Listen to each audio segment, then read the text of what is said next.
जय हिंद, नमस्कार। मैं अंबर ज़ैदी स्वागत करती हूँ आप सबका एक बार फिर से हमारे आज के कार्यक्रम में और आज एक बार फिर से हमारे साथ मौजूद हैं ओमकार चौधरी जी, जिनको आप उनके चैनल्स पर देखते हैं ओसीएन नेटवर्क और ओमकार चौधरी शो। हमारे शो पर मौजूद हैं, स्वागत है सर आपका। जय हिंद, नमस्कार। बहुत धन्यवाद आपका और आपके दर्शकों को भी नमस्कार।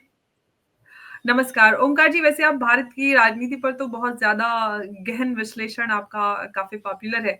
लेकिन अगर पाकिस्तान के पॉलिटिकल फ्यूचर के बारे में आपसे थोड़ा जानना चाहें क्योंकि सिचुएशन काफ़ी इंटरेस्टिंग बनी हुई है पिछले 1 महीने से तो बहुत ज़्यादा, क्योंकि इमरान खान की जो गुमशुदगी है, उनका जो एक्सेस नहीं मिल पा रहा है उनके परिवार और उनके पार्टी लीडर्स को, और जो केपी के सीएम है सोहेल अफरीदी, उनका सिट इन प्रोटेस्ट और पार्टी के लीडर्स उनके पार्लियामेंट से लेके मतलब जो पूरे देश ही नहीं बल्कि दुनिया में इमरान खान की गुमशुदगी को लेकर हंगामा बना हुआ है और पाकिस्तान की तरफ से कोई क्लियर उस पे कुछ क्लैरिटी मिल नहीं पा रही है। उनके बेटे, उनकी बहनें सब लोग हैं और इसी सब के चलते जो आसिम मुनीर का प्रमोशन ड्यू का नोटिफिकेशन भी आना है और जरदारी ने जो इमरजेंसी सत्र है वो भी बुलवाया दोनों हाउसेस का, और शहबाज शरीफ दौड़ते दौड़ते पाकिस्तान वापस आए हैं और केपी में उन्होंने सेक्शन 144 भी लगा दिया है। तो ये हालात जो बने हुए हैं, ओवरऑल सिचुएशन को देखते हुए आपको क्या नजर आ रहा है? पाकिस्तान में क्या चल रहा है, क्या होने वाला है, क्या भविष्य पाकिस्तान का है? देखिए, बात ऐसी है कि जो कुछ इस समय रावलपिंडी में चल रहा है जेल के सामने, और जिस तरीके से उनकी बहनें लीड कर रही हैं एक तरीके से पूरे प्रोटेस्ट को, और अलग-अलग जगहों से जो इस्लामाबाद और रावलपिंडी पहुंचने वालों की तादाद है, जो व्हीकल्स हैं, उनकी संख्या भी अगर देखें तो इसमें तो अंबर जी किसी को कोई शक शुबा है नहीं कि इस समय पाकिस्तान में सर्वाधिक अगर कोई लोकप्रिय नेता है तो वो इमरान खान ही है। और जब ये चुनाव हुए थे उस समय भी ये क्लियर ही था कि इमरान खान सर्वाधिक लोकप्रिय हैं, और उनकी पार्टी को अगर वैधानिक तरीके से चुनाव लड़ने दिया जाए तो उनको सत्ता में वापसी से कोई रोक नहीं सकता है। प्रधानमंत्री इमरान खान बन पाएंगे कि नहीं बन पाएंगे, लेकिन कोई दूसरा आदमी भी बन सकता है, इसमें भी किसी को दो राय नहीं थी। लेकिन मिलिट्री, खास तौर से आसिम मुनीर, ये नहीं चाहते थे कि उनकी पार्टी का भी कोई व्यक्ति प्रधानमंत्री बने या वो सत्ता में आए। और इमरान खान का तो खैर छोड़ ही दीजिए, इमरान खान से तो उनके जिस तरह से 36 के आंकड़े हैं वो जग जाहिर है। वो सभी जानते हैं कि किस तरह की दोनों के बीच में खींचातानी है। और आज इमरान खान अगर इतने समय से जेल में बंद रखे गए हैं और अब उनके परिवार को भी एक्सेस नहीं है कि वो उनसे जाकर के मिलें, तो दो तीन बातें हैं। एक ये कि कुछ तो ऐसा घटा है इस बीच कि इमरान खान से उनके परिवार वालों को नहीं मिलने दिया जा रहा है। कहीं तानाशाह आसिम मुनीर को ये डर तो नहीं है कि जो कुछ घटा है वो दुनिया जान लेगी और पाकिस्तान भी जान लेगा और उनके समर्थक भी, उनके परिवार के लोग भी जान लेंगे। कुछ तो घटा है जिसकी पर्देदारी है और जिसको छुपाने की चेष्टा हो रही है। दूसरी बात, जो पाकिस्तान के विश्लेषक हैं, वहाँ की राजनीति को बहुत बारीकी से देखते समझते रहे हैं, उनका कहना ये है कि इस समय पाकिस्तान के अंदरूनी हालात बहुत ही खराब है। महंगाई हो, बेरोजगारी हो या दूसरे फ्रंट हो, उन मोर्चों पर ये मौजूदा सरकार, शहबाज शरीफ तो कठपुतली प्रधानमंत्री हैं, तो शासन तो इस समय आसिम मुनीर का ही है, और तमाम तरह की ताकतें और शक्तियां भी उन्होंने अर्जित कर ली हैं, करने का प्रयास कर रहे हैं। बस नोटिफिकेशन जारी होना है, उसमें थोड़ी देरी है। मुझे लगता है कि वो नोटिफिकेशन भी जारी हो जाएगा जब शहबाज शरीफ को ये एश्योरेंस मिल जाएगा आसिम मुनीर की तरफ से कि भाई आपकी सत्ता, यानी आपकी जो ताकत है वो चलती रहेगी, जारी रहेगी, और आप पर किसी तरह की आफत या तोहमत जो है बाद में नहीं पहाड़ बन के टूटेगी, पत्थर बन के टूटेगी। ये एश्योरेंस उनको मिल जाए तो शायद नोटिफिकेशन भी जारी हो जाएगा। लेकिन जो पाकिस्तान के जानकार हैं उनका कहना ये है कि जो मूल मुद्दे हैं उनसे लोगों का ध्यान हटाने और भटकाने के लिए ही ये सब किया जा रहा है। इमरान खान इस देश के पूर्व प्रधानमंत्री हैं, वो पूरे देश में लोकप्रिय हैं। ये आसिम मुनीर भी जानते हैं, ये आसिम मुनीर को ताकत देने वाले भी जानते हैं, जो 7 समंदर पार बैठे हुए हैं। आसिम मुनीर या कोई भी ताकत इतना बड़ा खतरा मोल नहीं लेगी कि इमरान खान की हत्या कर दे या कुछ ऐसा कर दे कि उनकी जान पर बन आए, और उसके बाद पाकिस्तान में जो हालात बनेंगे उसकी कल्पना भी नहीं की जा सकती है।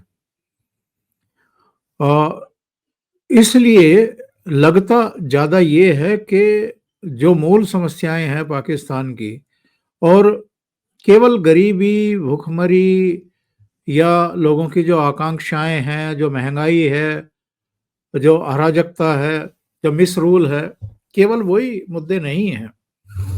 अलग अलग क्षेत्रों में, अभी आपने जिक्र किया खैबर पख्तूनख्वा का, उसको देख लीजिए, बलूचिस्तान को देख लीजिए, सिंध को देख लीजिए, गिलगिट को देख लीजिए, बाल्टिस्तान को देख लीजिए, पाक अधिकृत कश्मीर को देख लीजिए।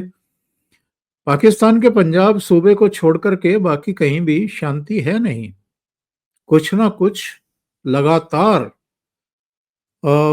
प्रदर्शन, धरने, तोड़फोड़, हिंसा, बमबाजी, ये सब चल रहा है। और केपी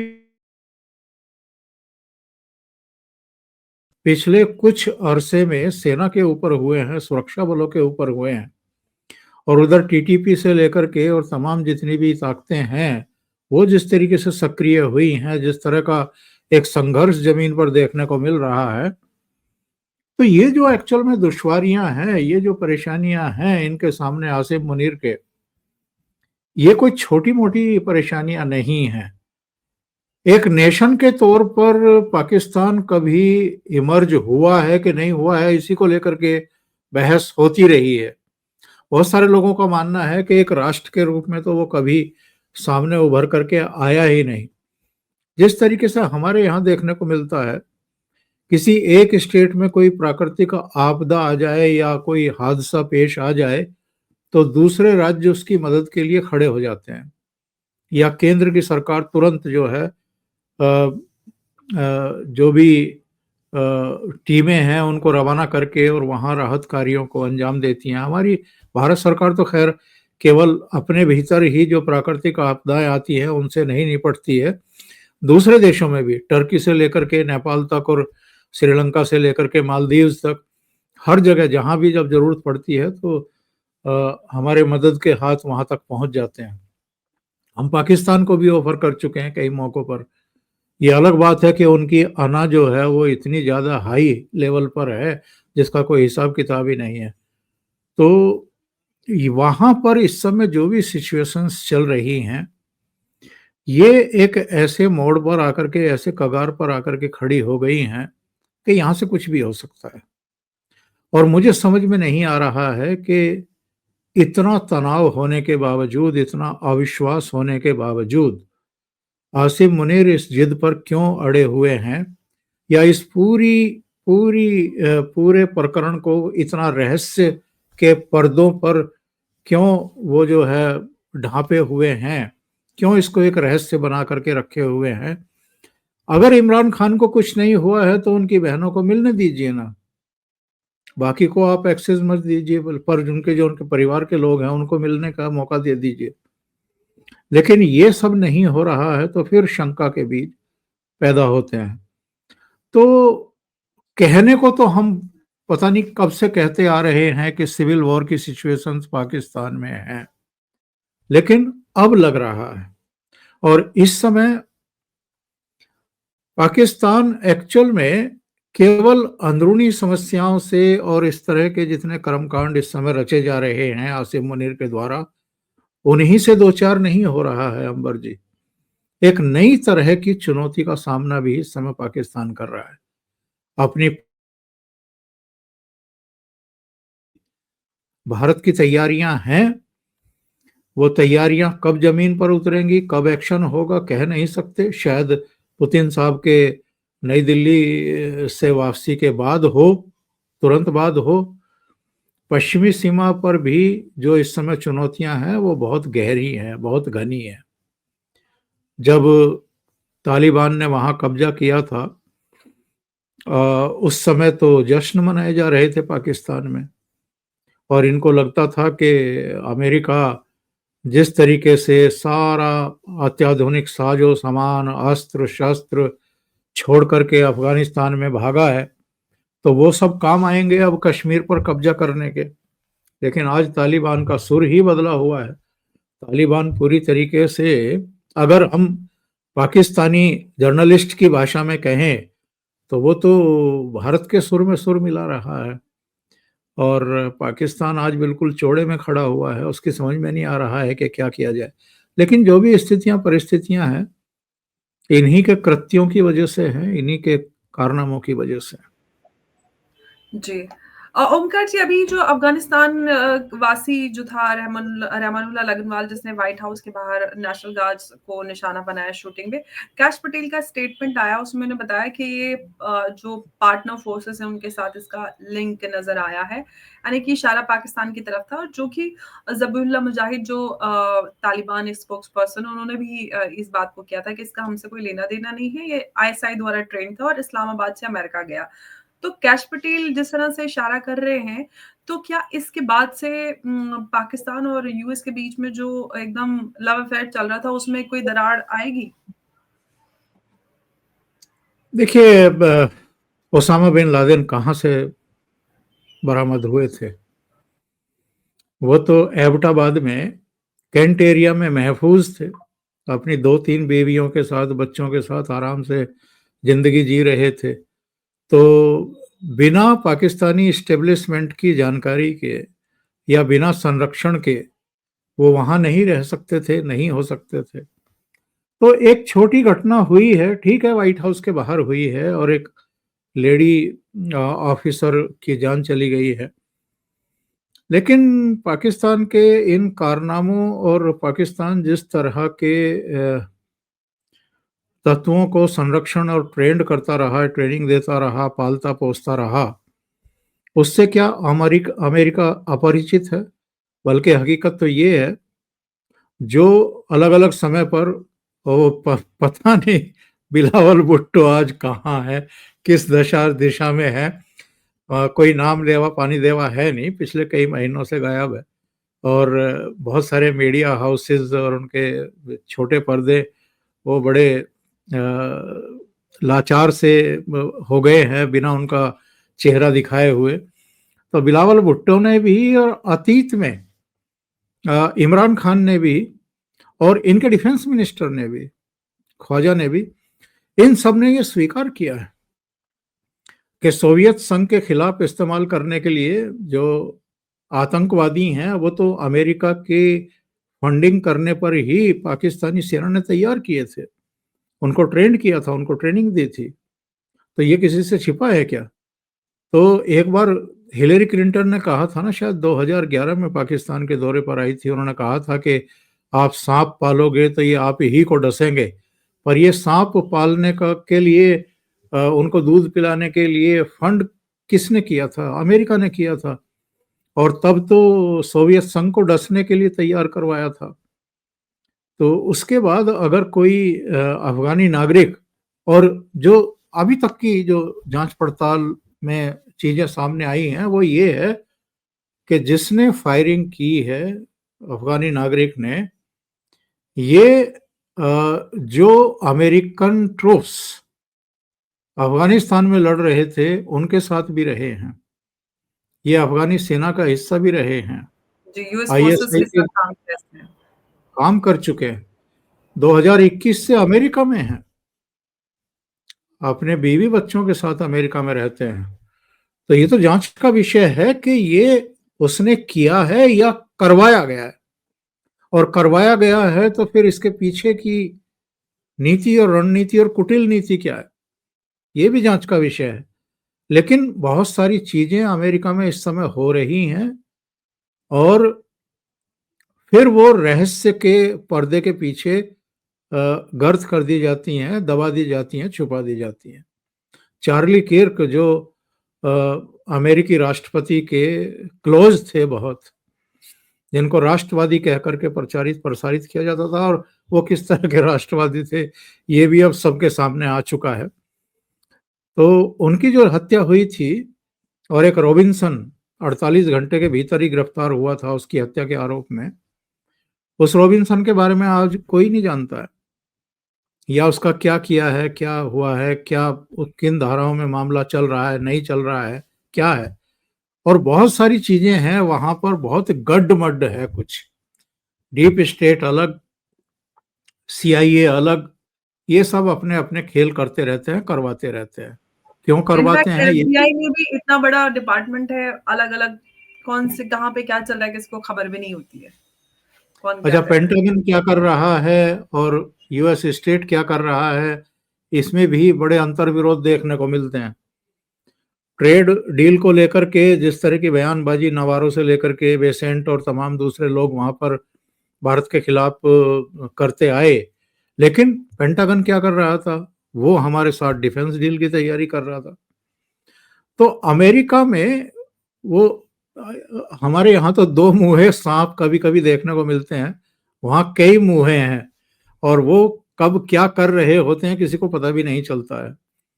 तो इसी तरीके से इस एक वो अफगानी जिनके नागरिक। बचपन में श्री कृष्णा देखते थे उसमें बहुत सारे मुंह वाला आता था अजगर, वो समुद्र में जो सांप, बस वैसा ही कुछ नजर आ रहा है ये। हाँ, तो अमेरिका में वो कहते हैं ना कि भोले की बारात में जो है वो सब भूत पिशाच और सब शुक्र शनिचर जो भी है सब अपना कूद फांद रहे थे और जा रहे थे। तो वही हाल इस समय अमेरिका का हो रखा है। पता नहीं चलता कि कौन घटना के पीछे कौन है, कौन क्या करके निकल लिया, और उसके बाद फिर उसको दबाने की कोशिशें होती हैं, छुपाने की कोशिशें होती हैं। वहाँ वही सब चल रहा है। तो ये अगर अफगानी नागरिक कोई, और इसके बारे में एक और जानकारी ये मिली थी बीच में, पता नहीं उसकी पुष्टि हुई कि नहीं हुई, कि ये तालिबानियों के खिलाफ काम करता रहा है, जो मौजूदा तालिबान तो इस्टेब्लिशमेंट इस समय वो तो बात सत्ता में। इसी से ओमकार जी सत्यापित हो जाती है कि अगर वो यूएस फोर्सेस के साथ था तो ऑफ कोर्स तालिबान के अगेंस्ट ही काम कर रहा था ना, तो बिल्कुल। तालिबान के तो साथ थे। तो अब आईएसआई ने उसको ट्रेंड किया था या किसने किया था? आईएसआई का तो नाम होता है, पाकिस्तानी फौज ही ट्रेंड करती ऐसा है ऐसा ऐसे सिपाही तरीके। के लिए ही काम करती है ना। बिल्कुल बिल्कुल। तो अब देखिए क्या होता है जी। अब पाकिस्तान में जो हालात बने हुए हैं इमरान खान को लेकर, और केपी में और ये सारी चीजें, सेक्शन 144 और गवर्नर रूल लगाने की बात हो रही है, ये सत्र भी हो रहा है, और इमरान खान सॉरी आसिफ मुनीर को लेकर जो वो सीडीएफ बन रहे हैं, यूएन ने भी फटकारा है, सवाल उठाए, तो कहीं ना कहीं हल्की सी टालमटोल नजर आ रही है। शहबाज शरीफ जो है वो, उनको ये संशय है कि कहीं ये होते ही सबसे पहले मेरा ही नंबर ना लगे। तो क्या आसिम मुनीर के सत्ता या सत्ता में सबसे ऊपर एकदम वो इम्यूनिटी पाते ही क्या शहबाज शरीफ की कुर्बानी होगी, या हम कोई उलट-फेर देखेंगे, कुछ बड़ा परिवर्तन एक बार फिर से हमें पाकिस्तान में नज़र आ सकता है क्या? शहबाज से ज्यादा नवाज शरीफ इस समय आशंकित हैं, क्योंकि नवाज शरीफ की बेटी मरियम नवाज इस समय पंजाब पाकिस्तान की चीफ मिनिस्टर हैं। उनके छोटे भाई प्रधानमंत्री हैं, और वो नहीं चाहते हैं कि आसिम मुनीर को एब्सोल्यूट पावर मिले।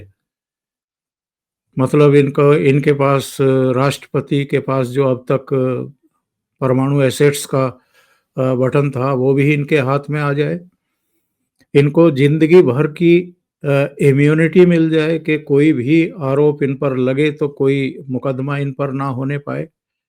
सुप्रीम कोर्ट के सिर पर भी इन्होंने एक बॉडी बैठा दी है, और सुप्रीम कोर्ट को कहा गया है कि बस आप इस तरह के केसों को सुनिए, जो संवैधानिक मसले होंगे उन पर अब ये जो हमने बॉडी बनाई है ये सुनवाई करेगी। यानी अब तक पाकिस्तान में जिसको कभी किसी को भी अभी तक एब्सोल्यूट पावर नहीं मिली, यानी राष्ट्रपति से ऊपर भी कोई सेना प्रमुख हो सकता है, ऐसी पावर किसी को नहीं मिली। लेकिन आसिम मुनीर वो सारी पावर अगर अपने हाथ में लेना चाहते हैं, और जो हिचक है, तमाम तरह की खबरें आई थी कि शहबाज शरीफ को लंदन बुलाया है नवाज शरीफ ने, और ये शायद कुछ और समय वहां बैठते चुप्पी साध करके कि नोटिफिकेशन जारी ना करना पड़े, पर कुछ तो मजबूरियां रही होंगी जिसके चलते वो अब पाकिस्तान लौटे हैं।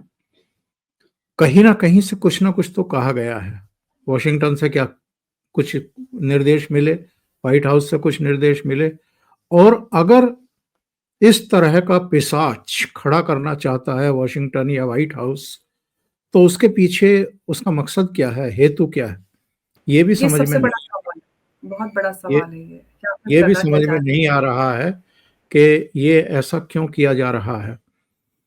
क्या पाकिस्तान पर भारत पर प्रेशर बिल्डअप करने के लिए ये सब किया जा रहा है? तो शायद भारत के बारे में, भारत की ताकत के बारे में, और जो भारत के पास इस समय ब्रेन बैठा हुआ है, प्राइम मिनिस्टर से लेकर के एस जयशंकर साहब, तमाम लोग, उनके बारे में उनको अंदाजा ही नहीं है।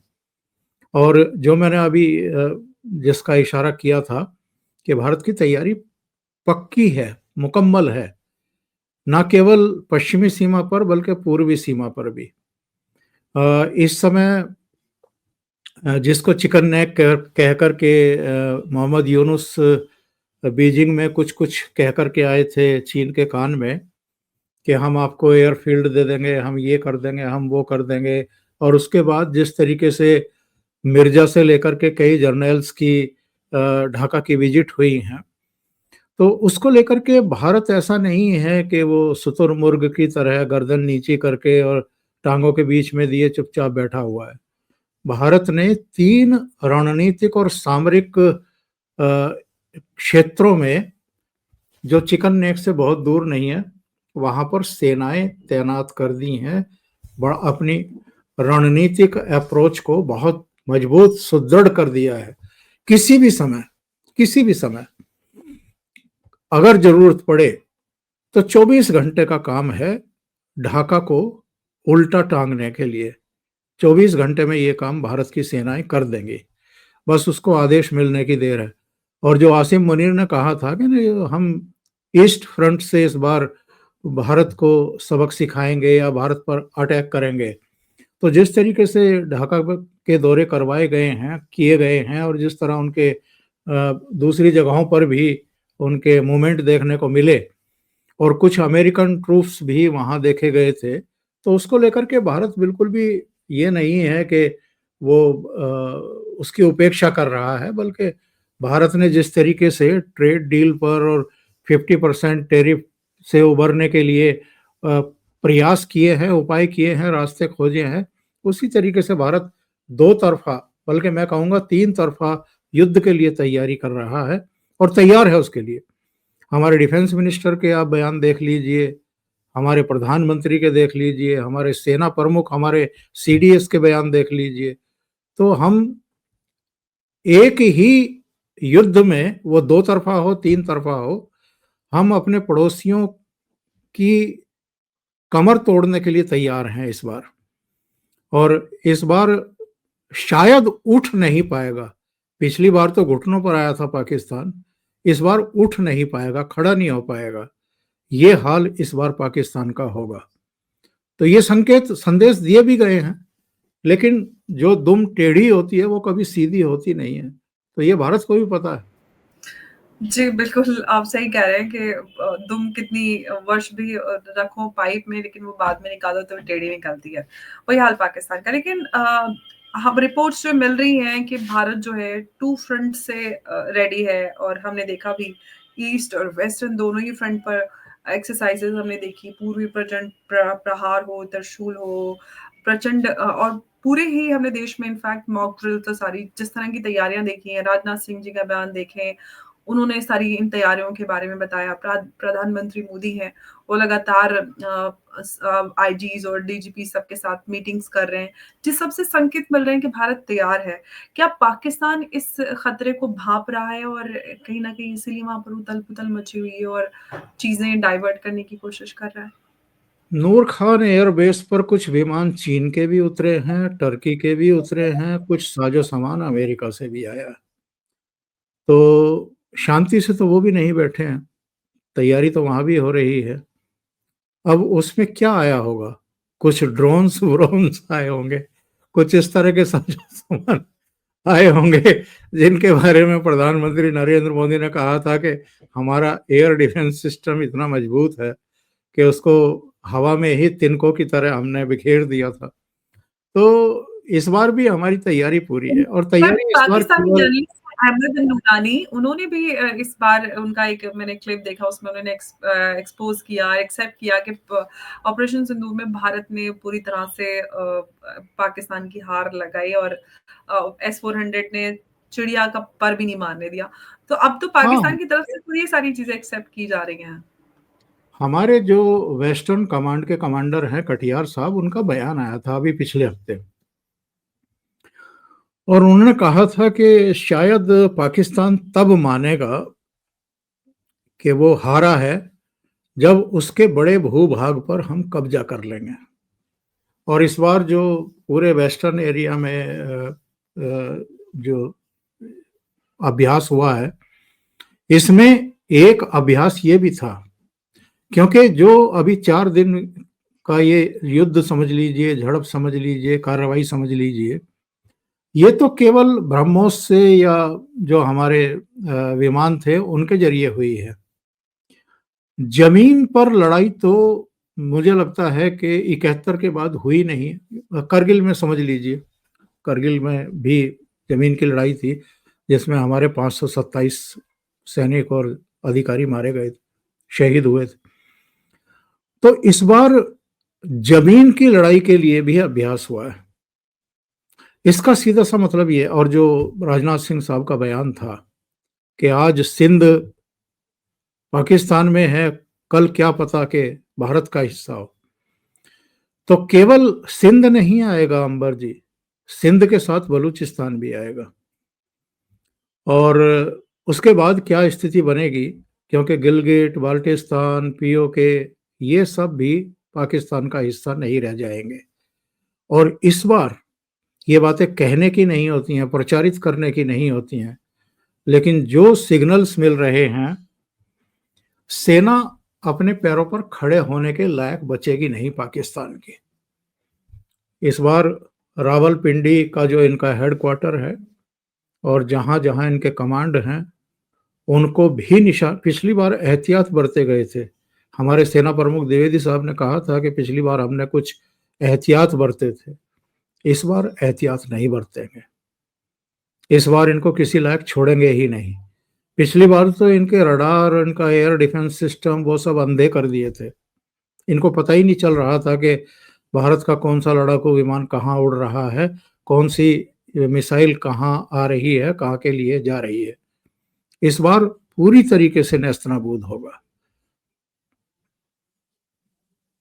बिल्कुल। और पाकिस्तान तो बेचारा वैसे ही नास्तो नाबूद है, उसको क्या किसी मरे को मारे, लेकिन ये मरा हुआ भूत जो है बहुत तंग करता है। जब तक कहते हैं ना भूत को सही से उसका दाह संस्कार करके उसको सही उसकी पूरी क्रियाक्रम न किया जाए, तब तक इस तरह से आत्माएं भटकती रहती हैं। तो लग रहा है कि पाकिस्तान का पूरा सही से क्रियाक्रम करने का वक्त आ गया और भारत सरकार की तो तैयारी पूरी है, लेकिन पाकिस्तान जो खुद ही अपने क्रियाक्रम की तैयारियां अपने आप ही कर रहा है, जो कुछ पाकिस्तान में घटित हो रहा है। ओमकार जी, आपका बहुत धन्यवाद इस चर्चा में हमारे साथ जुड़ने के लिए। जी। नमस्कार, जय हिंद, जय भारत।